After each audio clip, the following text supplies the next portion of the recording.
నా బ్యాగ్ లో పెట్టిన 100 రూపాయల కట్ట తీసేవా?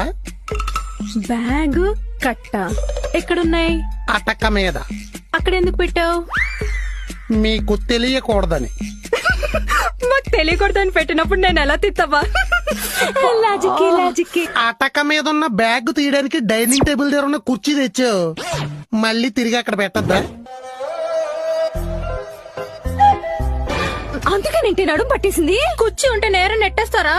అబ్బో, ఈ గొర్రెతో ఈ రబ్బర్ బ్యాండ్ ఎక్కడదే? చెప్పవే, బ్యాండ్ ఎందుకు భయపడుతున్నావు? ఇది నేను బ్యాగ్ లో దాచిన 100 రూపాయల కట్టకు పెట్టాను కాబట్టి. బావ పోలీస్ కుక్కలు అంటాడు కదా, వెంట్రుకలు ఏమైనా రాలితే పట్టేసుకుంటాడని కట్టకున్న రబ్బర్ బ్యాండ్ చుట్టూ కట్ట. దొరికేశావు. నీ బావ పోలీస్ కుక్క కాదే, బాండ్, జేమ్స్ బాండ్. అందుకే నా రబ్బర్ బ్యాండ్ పట్టుకున్నాడు.